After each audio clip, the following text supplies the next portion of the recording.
Hola, ¿cómo están? Bienvenidos de vuelta.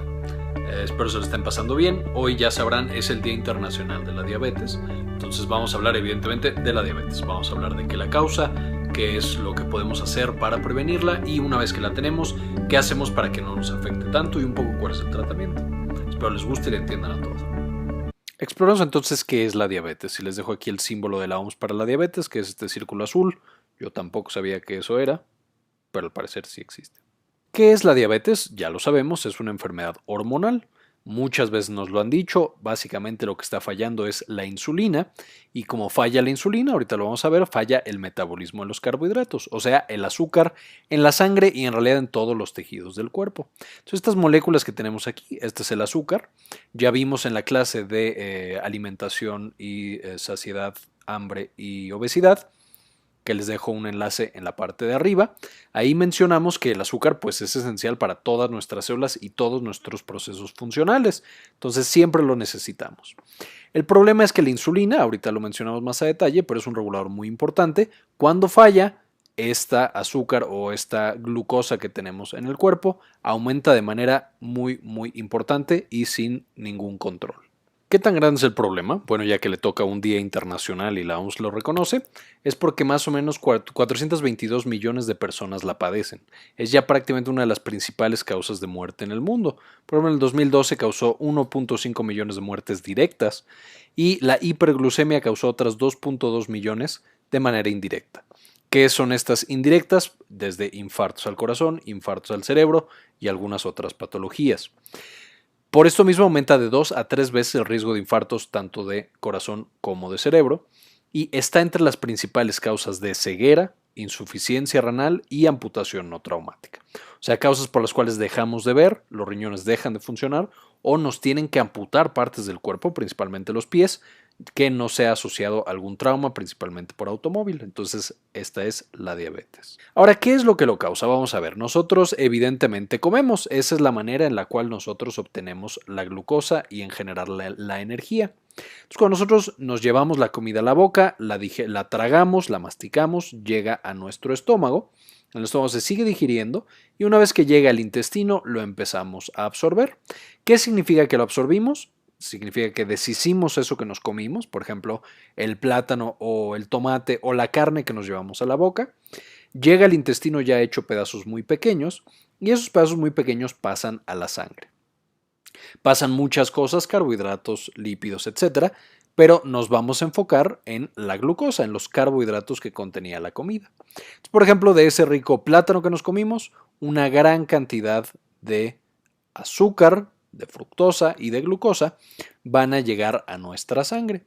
Y en nuestra sangre, evidentemente, lo que tiene que pasar es que estas moléculas de glucosa llegan a nuestras células, salen de la sangre, y entonces las células muy contentas se la comen, la metabolizan y producen energía. Entonces, si estas coloridas células fueran, por ejemplo, de el músculo, pues entonces ya podríamos contraerlo y caminar y correr y lo que sea. Si fueran del corazón, pues ya puede latir y ya puede hacer todas las cosas que necesita hacer. Si fueran neuronas, o sea, del cerebro, ya podríamos pensar y mandar información, etcétera, etcétera. Entonces, una vez que nosotros tenemos estas moléculas de glucosa, la célula hace lo que tiene que hacer.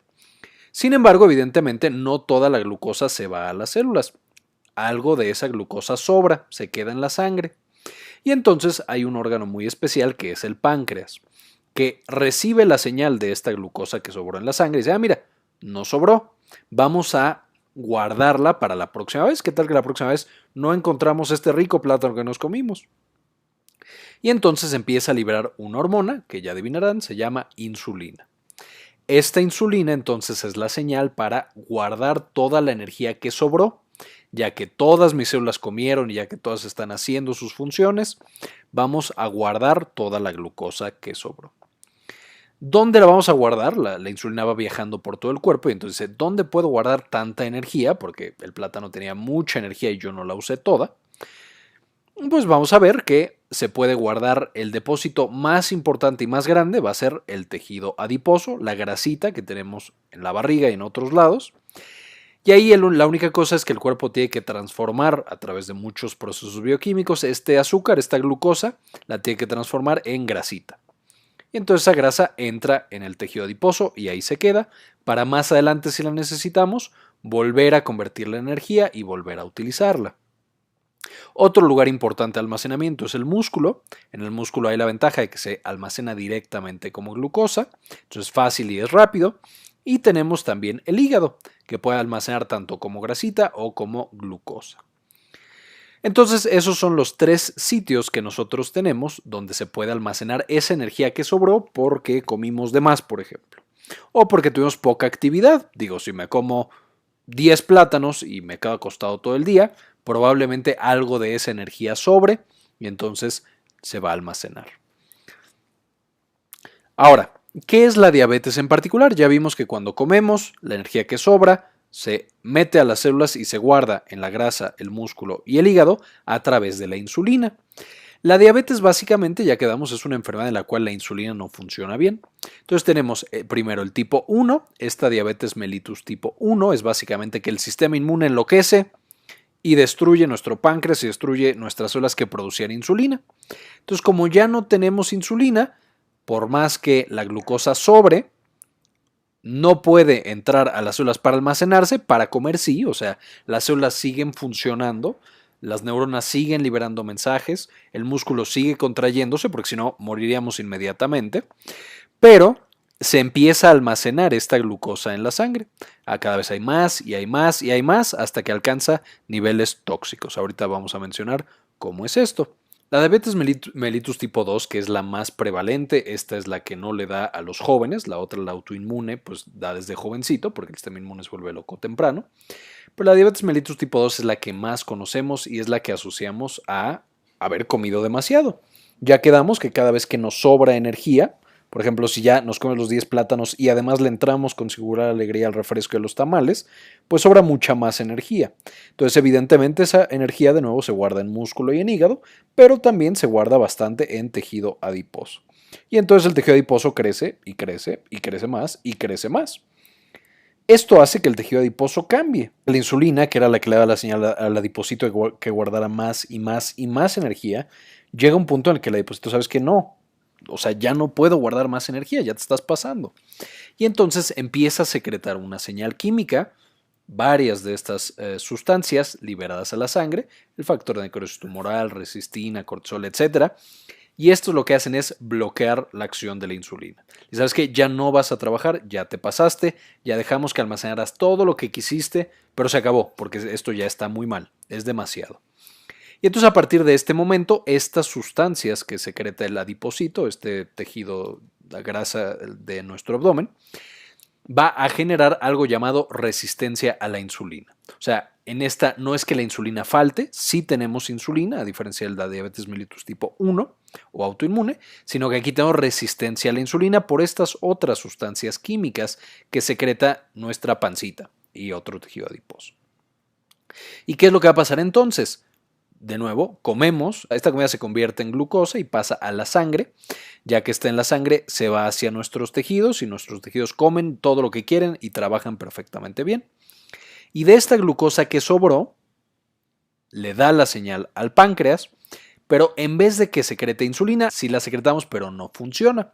No se guarda en tejido adiposo, músculo y en hígado, sino que se queda en la sangre. Esto hace que se pueda quedar en la sangre mucho tiempo después de que nosotros comimos, porque pues ya no la estamos usando para demasiado, porque estamos sentados en el sillón después de tomarnos nuestra Coca-Cola. Entonces no la estamos usando y se queda ahí almacenada. Y si además de que no la estamos usando porque estamos sentados en el sillón, vamos y nos comemos unas deliciosas papas, pues entonces todo eso también se convierte en glucosa y también pasa a la sangre. Y de nuevo, como esto no se elimina, la próxima vez que comamos, a lo mejor ya comemos algo relativamente sano, arroz, unas tortillas, fruta, incluso verduras, esa que también se convierte en glucosa, también llega a la sangre y también se acumula. Y entonces todo lo que comemos que se convierte en glucosa se empieza a acumular en la sangre. Y de nuevo, en la sangre no puede estar toda la glucosa porque puede alcanzar niveles tóxicos. Ahorita vamos a ver cómo. Pero básicamente es que esta glucosa se pega a las células, especialmente a las partes de proteínas, y hace que esas proteínas ya no funcionen. Entonces todo lo que tenga proteínas en nuestro cuerpo va a dejar de funcionar si la glucosa está suficientemente alta en nuestra sangre. ¿Cuáles son las principales cosas que esta pequeña molécula de glucosa puede dañar cuando está en exceso? Primero, los vasos sanguíneos pequeñitos, los muy pequeñitos. Estos vasos sanguíneos pequeñitos son los que ya se encargan de llegar al tejido y darle todo lo que necesite, todos los nutrientes, todo el oxígeno, absolutamente todo. Estos vasos sanguíneos pequeñitos, cuando son dañados por la glucosa, básicamente causan que tejidos como el riñón ya no reciban sangre, ya no reciban oxígeno y entonces empiecen a morir. Aquí es importante notar, esta es una muerte que es muy silenciosa, no genera síntomas porque son vasos muy pequeñitos, entonces como se están muriendo partes muy pequeñas poco a poquito, no lo sentimos y no nos damos cuenta a menos que lo estemos buscando. Otra parte que se afecta mucho es el sistema inmunológico, que trabaja por completo y en todos lados con proteínas. Entonces, el sistema inmunológico ya sabemos que se encarga de tanto controlar infecciones como reparar los tejidos dañados. Entonces, cuando lo afectamos, vamos a tener una gran propensión a infecciones. Cualquier gripita o cualquier infección leve hace que sea más fuerte en nosotros y hace que se pueda complicar muy fácil, desde las neumonías que ya hemos mencionado hasta cualquier otra infección. Y va a ser importante también cuando lleguemos al pie diabético, que lo voy a mencionar al final. Va a afectar esta glucosa en exceso también a los nervios, entonces puede afectar desde los nervios de las manos y los pies, haciendo que ya no los sintamos o que sintamos así como que se nos acalambran o que los tenemos débiles, que no los podemos mover bien. Y otra cosa característica es que se va a afectar el nervio del ojo, entonces empezamos a ver menos. Además, este problema con el ojo se suma a que los vasos sanguíneos pequeñitos que nutren a la retina, que le dan oxígeno y glucosa y otros nutrientes, también ya no están funcionando. Entonces, al ojo ya no le llega nutrientes y además directamente el nervio está siendo dañado, por lo que llega un punto en el que ya no vemos. Al principio no vemos bien, empezamos a perder más y más la vista hasta que nos quedamos completamente ciegos. Con los vasos sanguíneos grandes, que también se pueden afectar, digo, si afectamos a los pequeñitos, si dejamos que pase el tiempo, llegamos a que se afecten los vasos sanguíneos grandes. Y aquí es cuando ya nos empezamos a dar cuenta que algo está mal. ¿Por qué? Porque el paciente o nosotros empezamos a tener infartos en el corazón o infartos en el cerebro. Y entonces ahí es cuando decimos, mira, es diabético. No nos habíamos dado cuenta en todo este tiempo que tuvo todo este daño a varias partes de su cuerpo, no nos dimos cuenta hasta que llegó algo verdaderamente grande y prácticamente lo mata y se lo lleva, que es el daño de los vasos sanguíneos grandes. Otras cosas, otros vasos sanguíneos grandes que se pueden afectar son los que llegan a los pies, entonces esto causa que también no tengan buen riego sanguíneo. Si nosotros juntamos estas cuatro, daño a vasos pequeños, grandes, a nervios y al sistema inmunológico, vamos a poner uno de los ejemplos más evidentes que tenemos en la diabetes, que es el pie. A fin de cuentas, el pie es una estructura que está lejos del corazón y que los nervios tardan mucho en llegar. Entonces, lo que pasa es que los nervios se afectan, ya no sentimos bien el pie, ya no lo movemos bien, entonces está en posiciones extrañas y lo empezamos a lastimar. Eso hace que nosotros desarrollemos pequeñas úlceras muy pequeñitas por usar zapatos o por pisar mal, por el daño a los nervios. Al tener estas úlceras, el sistema inmunológico no es capaz de reparar esa úlcera. Y además, los vasos sanguíneos no le dan nutrientes a este pie para que se repare. Entonces la úlcera se queda y empieza a crecer. Las bacterias evidentemente llegan y viven en esa úlcera. El sistema inmunológico no es capaz de detener esas bacterias y entonces el paciente desarrolla algo llamado pie diabético, en el cual estas úlceras crecen, se infectan y muchas veces pueden incluso perder las extremidades. Entonces, esta es una de las complicaciones que ejemplifica cuando ya tenemos daño en todas las estructuras, vasos sanguíneos pequeños, vasos sanguíneos grandes, el sistema inmunológico y nervios. Y lo importante es que siempre las primeras fases van a ser asintomáticas. O sea, al principio no tenemos ningún síntoma, ni dolor de cabeza, ni sueño, ni fatiga, nada. ¿Por qué? Porque nuestras células sí pueden comer la glucosa, sí pueden utilizarla. Entonces son completamente normales y no nos damos cuenta hasta que es muy tarde que esta glucosa estaba demasiado alta, ya destruyendo nuestras proteínas y por lo tanto los vasos sanguíneos pequeños, grandes, los nervios y el sistema inmunológico. Ahora, si no nos atendemos, si no nos revisamos, ¿qué es lo primero que vamos a sentir con la diabetes? Las 4 principales características es poliuria, o sea, voy mucho al baño, porque toda esta azúcar o toda esta glucosa que tengo en la sangre sale ya por el riñón y jala mucha agua, entonces orino cada 2 minutos. Tengo polifagia, muchísima hambre, porque como tengo tanta glucosa que no puede ser usada por mis células para ser almacenada, entonces al no haber almacenes, el cuerpo dice, oye, no estoy almacenando nada, me está faltando comida, come más. Y entonces el paciente come más, trata de almacenar más, menos funciona su insulina y más se complica. Polidipsia le da muchísima sed a la persona porque al haber tanta glucosa que se está yendo por orina, pues está deshidratada la persona. Y por último tenemos pérdida de peso. Esto de nuevo es porque estamos empezando a secretar todas estas hormonas que secreta el tejido adiposo, ya mencionamos factor de necrosis tumoral, cortisol y las demás, empiezan a ya dañar a nuestro músculo, a nuestro resto del tejido y empezamos a perder mucho peso, muy rápido. Esta pérdida de peso no es saludable y no debe de mantenerse. Esto significa que ya el paciente está muy descontrolado. ¿Qué otras cosas podemos presentar? Ya quedamos en la polidipsia y la polifagia, pero también como letargo y estupor. Ya una persona que está así como confundida, que no despierta bien, esa es una diabetes muy severa y mal controlada. En los ojos empezamos ya a tener daño al nervio óptico, entonces ya vemos borroso. En el aliento podemos oler como a cuerpos cetónicos, dicen ahí como a manzana echada a perder. Podemos tener algo muy característico que es la acantosis nigricans, que es justamente en los pliegues, en el cuello, en las axilas, en las ingles, se empieza por muy negro por todo este descontrol hormonal que tenemos. Y podemos tener también en la piel mucho más gruesa, algo llamado hiperkeratosis. Entonces, todas estas alteraciones de la piel son evidentes y muchas veces nos molestan más que todo lo demás. Que las cosas más graves, pero es una manera en la que lo podemos encontrar. Y por más que se lavan y dicen, no, es que no estoy cochino, ya me lavé, ya me bañé, ya todo, sigue negra la piel, es por esta acantosis nigricans. El sistémico, ya quedamos que la pérdida de peso es importante. En el respiratorio, una respiración muy rápida. Esto es ya una diabetes de nuevo muy severa. Podemos tener náuseas, vómitos y dolor abdominal. Mucho ir al baño y glucosa evidentemente en la orina, lo cual predispone también a infecciones. Aquí marcamos en azul, como podrán ver, las que son más severas son más comunes de la diabetes mellitus tipo 1, porque ellos no tienen nada de insulina, porque ya su sistema inmune destruyó completamente las células de la insulina. Entonces, obviamente es como la diabetes, pero aparece mucho más rápido. Ahora, ¿a quién le da esta enfermedad? ¿Quién desarrolla diabetes? Evidentemente ya lo hemos escuchado muchas veces, vamos a repetirlo, el sobrepeso y la obesidad, ya quedamos que mientras más tejido adiposo, de repente estos empiezan a secretar las sustancias que bloquean la insulina y generan la resistencia a la insulina. Además, la falta de actividad física, si el músculo es uno de los principales sitios que almacena energía y no utilizamos esa energía, el músculo también puede favorecer que haya resistencia a la insulina. Podemos tener también las personas que tienen lípidos elevados, o sea, que comen mucha grasa y que por otras razones tienen descontrol de sus lípidos. También eso, por cosas hormonales, afecta a la glucosa.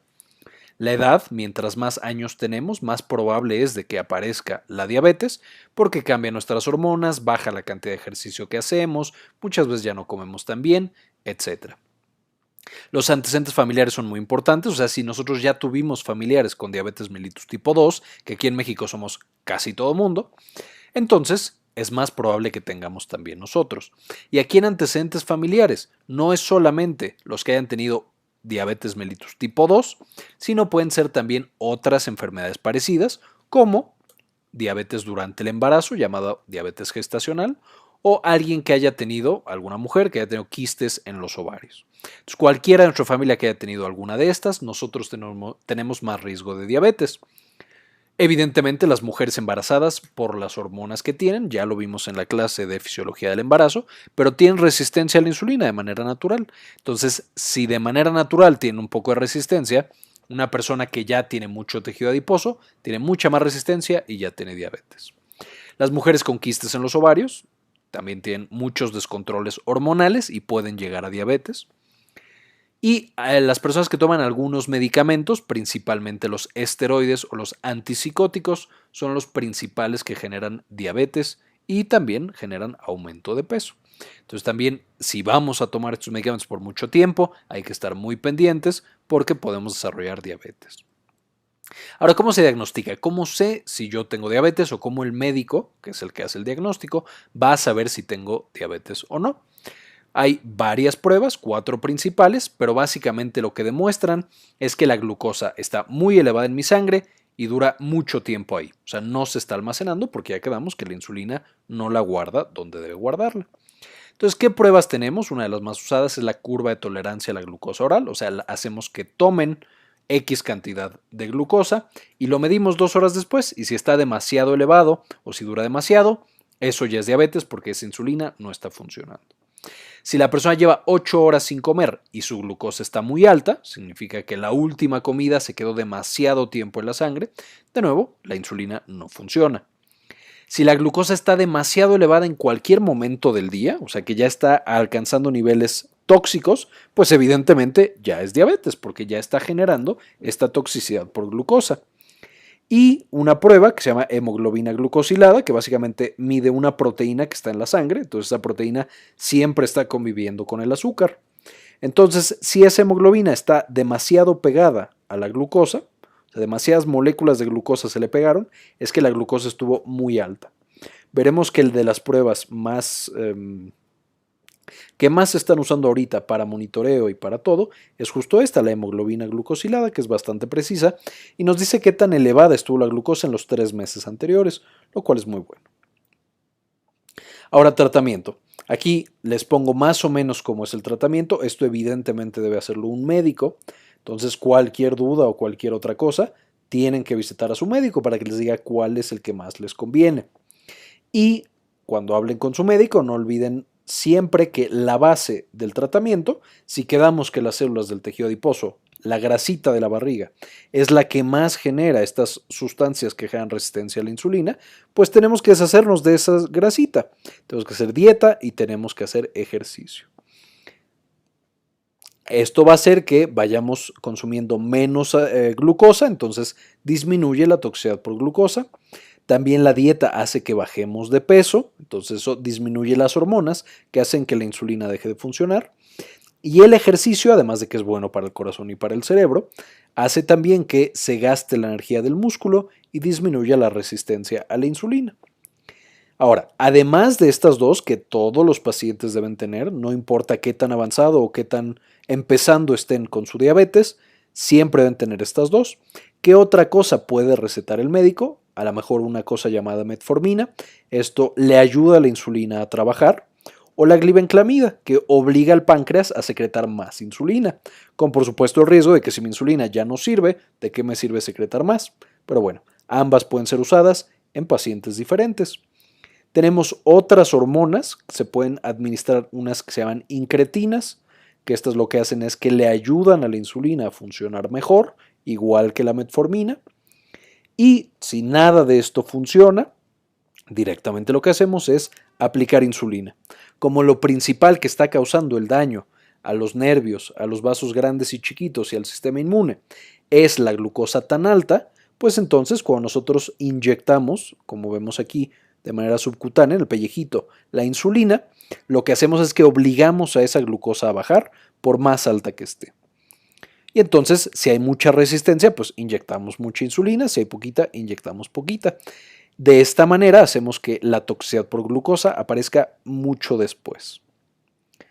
¿Cómo prevenimos? ¿Cómo hacemos para que no nos dé? Pues ya quedamos, uno de los pasos más importantes es mantener un peso saludable. El peso saludable, ¿cómo sabemos si estamos en un peso saludable o no? Si saben sacar el índice de masa corporal, es menos de 25, pero no me voy a meter mucho en eso. Uno de los parámetros más adecuados, más utilizados y que se ha demostrado que funciona mejor, es medir el perímetro abdominal.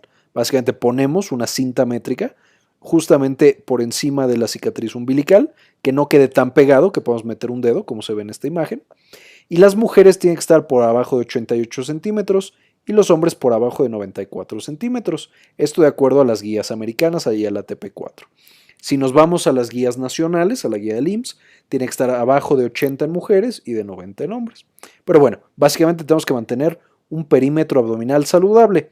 Menos de eso está bien, porque de nuevo es esta grasita la que está generando toda esta resistencia a la insulina por todas las cosas que está liberando.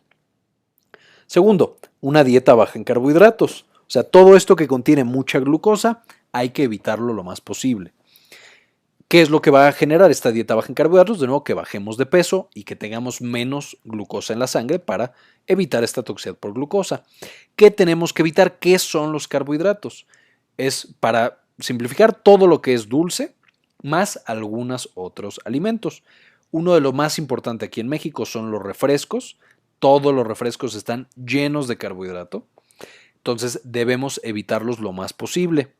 Las aguas naturales desafortunadamente también tienen muchos carbohidratos, por eso son dulces. Entonces también debemos evitarlas. Aguas naturales me refiero a frutas como mango y todas estas. ¿Qué otra cosa? Todas las frutas tienen carbohidratos. No estoy diciendo que no hay que comer frutas, sí hay que comer frutas, pero no tanto, con moderación. La miel está llena de carbohidratos, hay que evitarla. El elote, el pan, la papa, todo eso tiene carbohidratos, hay que evitarlos lo más posible. El arroz también. Los pretzels, las papas y todo eso también evitarlo completamente.